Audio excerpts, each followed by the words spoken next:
Hello dear students, कैसे हो? I hope आप सभी मस्त होंगे, स्वस्थ होंगे और जबरदस्त होंगे। मैं आपका अपना आयुष सर आप सभी के लिए फिर से लेकर के आया हूं top 5 predicted question JEE main 2023 के लिए, जो बहुत इंपॉर्टेंट है। आज हम लोग जिस चैप्टर के बारे में बात करने जा रहे हैं वो चैप्टर है स्टेट्स ऑफ मैटर, जो कि एक फिजिकल केमिस्ट्री का पार्ट है। इन क्वेश्चंस को करने के बाद सिर्फ देखो, ये टॉप 5 क्वेश्चंस जो हम लोग आपको दे रहे हैं, इसका मेन मोटो क्या है? आपको उन टॉपिक से रूबरू कराना, उन टॉपिक्स के बारे में आपको बताना जिनसे सवाल आने के चांसेस बहुत ज्यादा है। तो सिर्फ इन क्वेश्चन को आप करिए मत, मतलब खाली होता ना कि बस मैंने क्वेश्चन देख लिया हो गया। पेन और पेपर ले करके बैठिए, पेन और कॉपी ले करके बैठे, उसमें सवाल को बनाइए, साथ में बगल में उसका टॉपिक भी लिखिए। उससे रिलेटेड और भी सवालों को घर पर प्रैक्टिस किए, उनके थ्योरी को और अच्छे से प्रैक्टिस करिए, ताकि आपका कॉन्सेप्ट जो हो जाए वो बहुत ही तगड़ा बिल्डअप हो जाए और जब सवाल आपके एग्जाम में आए तो जबरदस्त तरीके से आप उसे सॉल्व कर पाए। आइए शुरू करते हैं आज के सेशन को। आज का सेशन है आपका स्टेट्स ऑफ मैटर पे। आपके सामने पहला सवाल आपको दिख रहा होगा।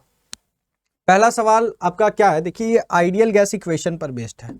तो आपका पहला टॉपिक, पहले सवाल से ये पता चल गया कि हम लोग को आइडियल गैस इक्वेशन पे फोकस करना है। जितने भी आइडियल गैस इक्वेशन है, चाहे वो बॉयल्स लॉ है, चाहे वो चार्ल्स लॉ है, चाहे वो गे-लुसिक लॉ है, चाहे वो एवोगैड्रो लॉ है, इन सारे लॉज पर आपको अच्छा से पकड़ बनाना। इनसे रिलेटेड जितने भी ग्राफ्स हैं, इनके इक्वेशन पर बिल्डअप जितने भी ग्राफ्स हैं, उनको अपने दिमाग में बैठाना है।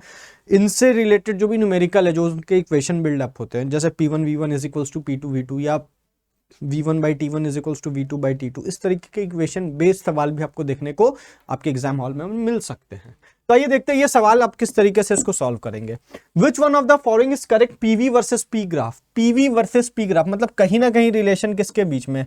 पी वर्सेस वी, मतलब प्रेशर और वॉल्यूम की बात हो रही है। मतलब ये ग्राफ कहीं ना कहीं किससे रिलेट कर रहा है बेटा? बॉयल्स लॉ से रिलेट कर रहा है।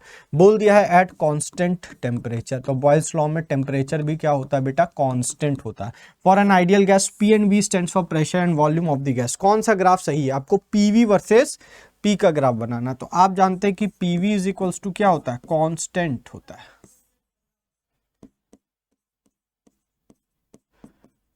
पीवी इज इक्वल्स टू क्या होता है? कांस्टेंट। मतलब आप पीवी वर्सेस पी का ग्राफ बनाइए, चाहे पीवी वर्सेस वी का ग्राफ बनाइए, हमेशा ग्राफ कैसा आएगा? कांस्टेंट आएगा।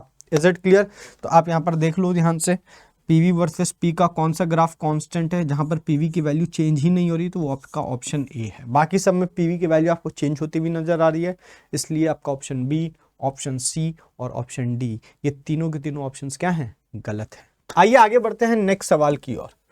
नेक्स्ट सवाल आपके सामने में है, बोलता है spherical balloon of radius 3 centimetre containing a helium gas has a pressure of इतना, at the same temperature the pressure of a spherical balloon of a radius 12 centimeter containing the same amount of gas will be what? मतलब यहां आपका moles क्या है?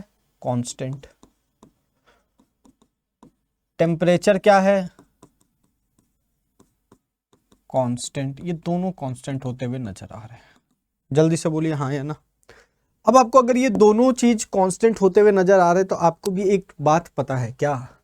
कि PV is equals to क्या हो जाएगा? कांस्टेंट। बोलेंगे सर कैसे पता चला? ये दोनों कांस्टेंट हैं, मतलब गैस, अगर गैस के बारे में कुछ भी जानकारी ना दी गई हो, अगर रियल वर्ड का इस्तेमाल नहीं किया गया हो, तो वो गैस मेरे लिए आइडियल गैस की तरह ही बिहेव करेगा। तो हम यहाँ पर आइडियल गैस इक्वेशन को यूज कर सकते हैं। तो अगर मैं बात करूं PV is equals to constant, मतलब they are talking about whom? They are talking about Boyle's law. They are talking about whom? They are talking about Boyle's law. तो हम सेम गैस सेम टेम्परेचर के लिए एक बार PV का value लिखेंगे। तो आप PV is equals to constant का मतलब क्या है? P1V1 is equals to P2V2। P1V1 is equals to P2V2। तो अगर आप देखें P1 आपका क्या हो गया? 48 into 10 to the power -3 bar into volume आपको पता है 4/3 पाई आर क्यूब होगा, जहां आर का वैल्यू आपको दे दिया है 3 का क्यूब। बोलो यहां तक कोई दिक्कत की बात है क्या? P2 आपका क्या हो जाएगा? यही तो हम लोगों को फाइंड आउट करना है। V2 आपका क्या हो जाएगा? 4/3 पाई आर 12 का क्यूब। बोलो यहां तक कोई दिक्कत की बात है क्या? नहीं। अब यहां पर आपका ये 4/3 पाई क्या हो जाएगा? कैंसल आउट हो जाएगा। यहाँ आपका हो जाएगा 48 into 10 to the power -3 into 3 into 3 into 3 upon 12 into 12 into 12 into 12। ये हो गया आपका P2। बोलो कोई दिक्कत नहीं ना। तो ये हो गया आपका 12 से कट जाएगा ये 4 बार में, ये 4 से कट गया ये 3 बार में, 1 3 और 1 3 यहाँ कट गया, 1 3 और ये 4 यहाँ हो गया, तो 3/4 आ गया इंटू 10⁻⁻3। ये हो गया आपका P2 का वैल्यू। जल्दी से बोलना, यहाँ तक आपको कोई दिक्कत की बात है क्या? तो यहाँ तक आई होप आपको कोई दिक्कत की बात नहीं होगी। आपको आंसर बार में ही लाना है, लेकिन आप यूनिट देखिए 10⁻⁻6 के टर्म्स में आ रहा है। तो आप जब 3/4 को डिवाइड देंगे तो आपका वैल्यू क्या आ जाएगा 0.75 इंटू 10⁻⁻3 बार। ये आ गया आपका P2। लेकिन हमको 10⁻⁻3 नहीं चाहिए, हमको क्या चाहिए 10⁻⁻6 चाहिए। तो मैं यहाँ पर क्या करूँगा 750 इंटू 10⁻⁻6 बार, ये आपका क्या हो जाएगा P2 हो जाएगा। कोई दिक्कत की बात है क्या? नहीं। तो this is all about P2, this is all about P2। तो आपका यहाँ पर आंसर क्या हो जाएगा बेटा 750। एक न्यूमेरिकल टाइप का भी सवाल हो गया, और आप देख रहे हैं बेसिक्स पर सवाल पूछा गया। जेईई मेन में बेसिक्स पर सवाल पूछे जाते हैं। तो इन टॉपिक्स पर अगर आपका कमांड क्लियर है, कैलकुलेशन अगर आपको ठीक ठाक आता है, फॉर्मूलाज आपको पता, आप आसानी से सवाल निकाल करके ले जाएंगे। Is it clear? चलिए आगे बढ़ते हैं नेक्स्ट सवाल की ओर। ये नेक्स्ट सवाल कहां से रिलेट करता है? बोलता है molecular velocity of two gases at the same temperatures are U1 and U2। दो गैसेस है, मान लो एक गैस A है तो दूसरा गैस B है। इसका वेलोसिटी बोल रहा है U1 है और इसका वेलोसिटी U2 बोल रहा है at same temperature. At same temperature, एक सेम टेम्परेचर पे A का वेलोसिटी U1 है, B का वेलोसिटी U2 है। A का मास क्या है M1 है और B का मास क्या है M2 है। ठीक, आपसे पूछ क्या रहा है which one of the following expression is correct? कौन सा एक्सप्रेशन आपका सही है? तो अगर आप ध्यान से देखें तो ये सवाल आपका KTG का बन जाता है। KTG आप पढ़े होंगे ये topic, kinetic theory of gas. तो ये टॉपिक भी आपके एग्जाम के लिए क्या हो जाता है, एक बहुत इंपॉर्टेंट टॉपिक हो जाता है। तो इसको आपको छोड़ने का नहीं है, इसको पकड़ करके रखना है इस टॉपिक्स को। इन टॉपिक्स पे आपको ज्यादा कमांड करने की जरूरत है। तो KTG क्या कहता है? आपको बोल दिया टेम्परेचर सेम है, तो KTG क्या बोलता है KE एवरेज जो होगा that is half mu²। Basic concept यही का था, बोला टेम्परेचर सेम है। इससे क्या समझ में आ रहा है कि इस कंडीशन में जो इसका KE एवरेज जो होगा 1 और इस कंडीशन में जो KE एवरेज होगा आपका 2, ये दोनों क्या होंगे बराबर। क्यों? अकॉर्डिंग टू KTG ये काइनेटिक एनर्जी जो होता है वो क्या होता है 3/2 RT या 3/2 KT, यही तो होता है। बोलेंगे यस सर, एकदम आपकी बात सही है। मतलब 3/2 RT हो चाहे 3/2 KT हो, अंतर बस इतना है कि ये पर मॉलिक्यूल है और ये पर मोल है। अंतर तो बस इतना ही है बेटा, अंतर तो बस इतना ही है कि ये पर मोल की बात कर रहा है और ये पर मॉलिक्यूल की बात कर रहा है। बोलेंगे यस सर ठीक है, आपका कहना एकदम जबरदस्त तरीके से सही है। हम बोलेंगे एकदम सर। तो आपको बोल दिया गया टेम्परेचर सेम रहेगा, मतलब इन दोनों का काइनेटिक एनर्जी क्या हो जाएगा बराबर, क्योंकि ये भी कांस्टेंट, ये भी कांस्टेंट, ये भी कांस्टेंट, ये भी कांस्टेंट और T ही खाली वेरिएबल है। अगर उसको भी कांस्टेंट कर दिया जाए तो टेम्परेचर भी अगर सेम हो जाए तो इनका KE का वैल्यू क्या हो जाएगा सेम सेम। ठीक, तो आपसे अगर कोई बोलेगा KE एवरेज 1 क्या हो जाएगा, तो आप बोलेंगे M1 का स्क्वायर, M1 इंटू U1 का स्क्वायर। ये क्या हो गया gas A at temperature T। अब हम गैस B का बात करेंगे एट टेम्परेचर T, तो वो हो जाएगा KE एवरेज 2, ये हो जाएगा हाफ M2 U2 का स्क्वायर। ये क्या हो जाएगा हाफ M2 U2 का स्क्वायर। बोलो यहां तक कोई दिक्कत की बात है क्या? बोलेंगे नहीं सर, यहां तक कोई दिक्कत की बात नहीं है। ठीक, क्या ये दोनों बराबर होंगे? तो हम बोलेंगे यस सर बराबर होंगे। तो आप क्या लिख सकते हैं KE average 1 is equals to KE average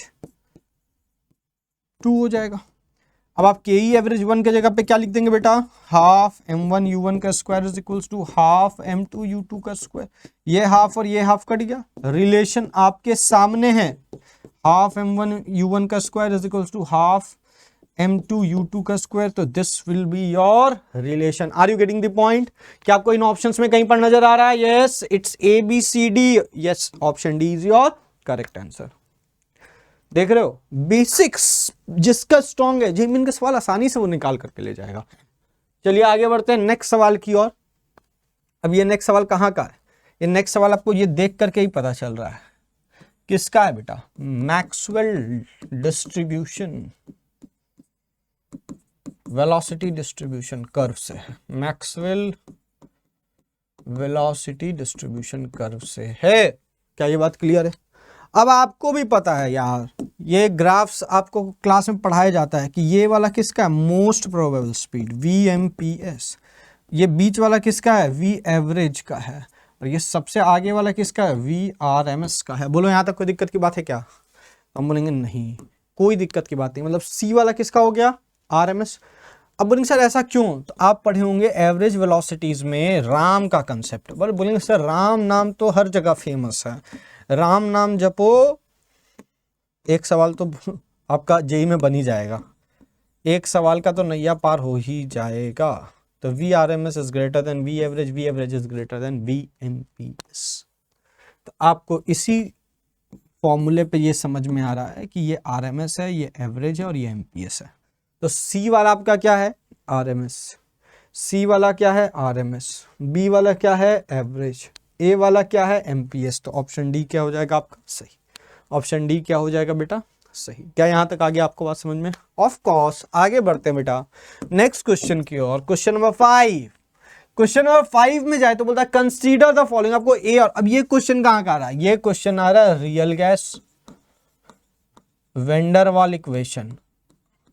अब मैं बोल दे रहा हूं यहां ए बी की बात हो रही है, ये लिक्विफिकेशन से ये टारगेट किया गया है। लिक्विफिकेशन ही कहीं ना कहीं कंप्रेसिबिलिटी पर डिपेंड करता है। जिसके अंदर कंप्रेसिबिलिटी फैक्टर ज्यादा होगा, जिसकी कंप्रेसिबल होने की क्षमता ज्यादा होगी, उसके अंदर लिक्विफिकेशन टेंडेंसी भी ज्यादा होती है। और ये तब होती है जब ए के वो डायरेक्टली प्रोपोर्शनल होता है और बी के इनवर्सली प्रोपोर्शनल। अब बोलेंगे सर ये ए और बी क्या है? ए और बी वेंडरवाल कांस्टेंट है, याद है ना, याद है ना ये फॉर्मूला वेंडरवाल, ये ए एंड बी आपका वेंडरवाल कांस्टेंट्स है। तो इससे आपको क्या क्या पढ़ना है, वेंडरवाल कांस्टेंट्स तो पढ़ना ही है, और डिफरेंट केसेस में जो फॉर्मूला जनरेट होता है कंप्रेसिबिलिटी फैक्टर का, that is at higher pressure higher temperature, at higher pressure lower temperature, moderate pressure moderate temperature पर जो ये कंसेप्ट निकल करके आता है, इस फॉर्मूला का यूज करके जो Z की अलग अलग फॉर्मूलाज वहां पर फाइंड आउट होती है, उसको आपको जरूर से याद रखना है। Is it clear? अब ध्यान से देखते हैं सवाल क्या बोलता है। सवाल बोलता है A and B are the van der Waals constant, the correct statement about the gas is. ठीक, अच्छा बोलता है करेक्ट स्टेटमेंट ऑफ गैस, बोलता है gas C will occupy lesser volume than gas A. C जो है वो ए से लेस वॉल्यूम ऑक्यूपाई करेगा। लेस वॉल्यूम कब ऑक्यूपाई करेगा? जब ए की वैल्यू ज्यादा होगी और बी की वैल्यू कम होगी। जब ए की वैल्यू क्या होगी, ज्यादा होगी, और बी की वैल्यू क्या होगी बेटा, कम होगी। एम आई राइट और wrong?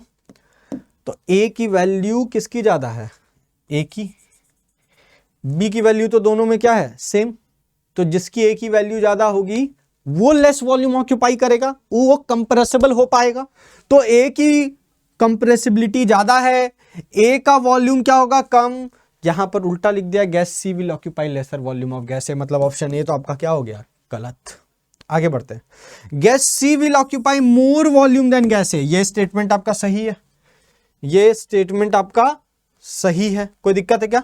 Gas B will occupy more, gas B will be more compressible. देखो पहला स्टेटमेंट तो सही है, सी ज्यादा वॉल्यूम ऑक्यूपाई करेगा। इसे कारण आपको समझ में आ गया, सी क्यों ज्यादा वॉल्यूम ऑक्यूपाई करेगा, क्योंकि ए का वैल्यू ज्यादा था, इसीलिए ए क्या करेगा, लेस वॉल्यूम, सी ज्यादा वॉल्यूम करेगा ए के कंपैरिजन में।